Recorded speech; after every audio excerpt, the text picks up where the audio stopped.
misma.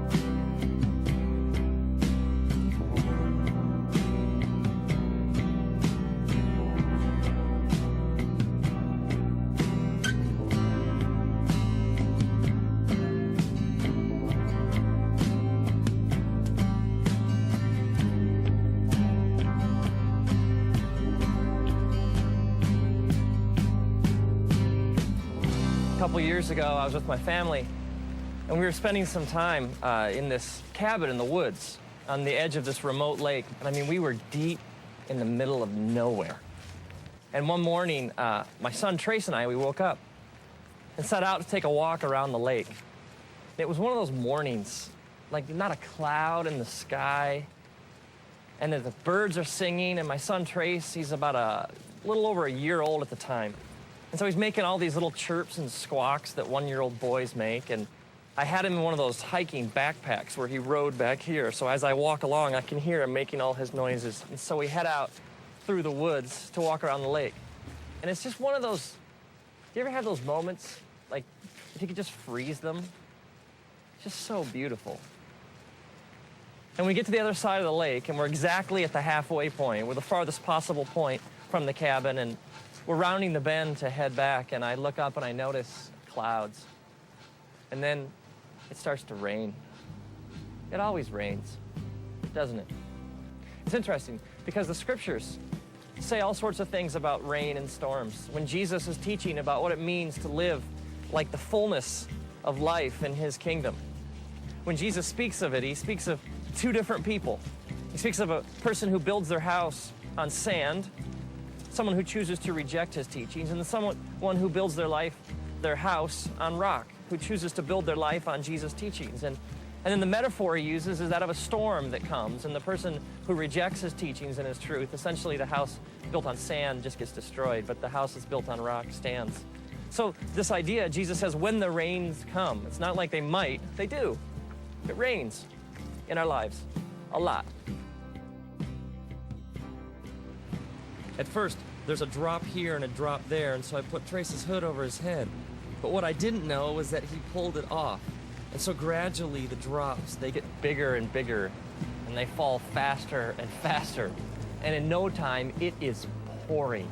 I mean, the kind of rain that just soaks, it plasters your hair against your head, and the kind that just drenches your clothing.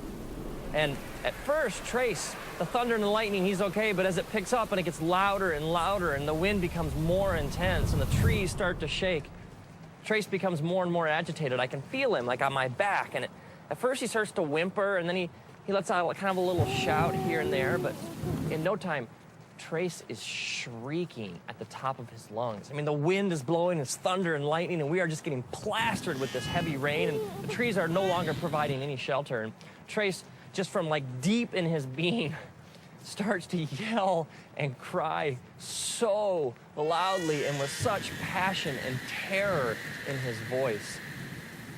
It's interesting, because if you take like the word cry and you search the scriptures, you find this word comes up over and over again. Like even the book of Psalms, just the book of Psalms. If you're like start reading through, it speaks over and over and over again of crying out to God. And God says these amazing things, like he says, when you cry out to me, I listen. He even says, I cannot ignore the cry of somebody who's afflicted. It's like if I'm hurting, lost, soaking wet, scared, confused, God says, you cry out and I hear. God even says that when you cry, he's close to the brokenhearted. He's close to those who cry out and admit they're scared, lost, soaking wet, and confused. See, there is this false, twisted idea out there among religious people that somehow you got to have it all together to have a relationship with God. That like somehow God's only looking for people who have no problems and have it all nailed down and can put on like the happy face all the time. And yet the scriptures speak directly against this kind of thinking. I mean, Jesus is even just straight ahead and he says, "Come to me, all you who are weary and heavy laden." I mean, the essence of salvation is crying out to God and admitting, I don't have it all together. It's admitting I am lost, I am hurting, and this sinful nature that I carry around with me has really screwed things up for me. And God, if you don't show me the way home, if you don't fix things, if you don't step in, I am dying here. And this kind of thinking is all throughout the scriptures. It's over and over again. God says to us, when you come to me with all your junk, come to me with your problems, come to me all screwed up, all messed up. Let me take care of it. Jesus even sets out looking for people. He even says this. He says, I'm not looking for the healthy. I came for the sick. It's interesting if you think about the storm from Trace's perspective. For Trace, the storm is his reality. He sees nothing else. The lightning and the thunder and the trees swaying and the raindrops and the water just dripping off him, it's all he knows. He sees no reality beyond this storm. What Trace doesn't realize is that as his dad, I would do anything to get him home.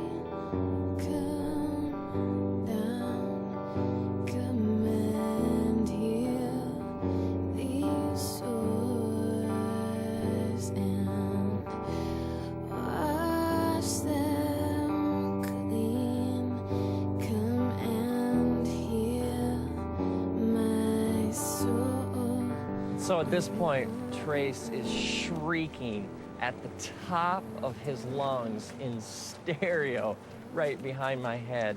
And I stop and I kneel down and I take him out of the pack and I pull him close to my chest and I wrap my arms around him and I hold him so tightly up against my heart. And for the last mile of our walk, the entire time, I bend over and I whisper into his ear over and over again, I love you, buddy. We're gonna make it. Dad knows the way home. We're gonna make it. I love you, buddy.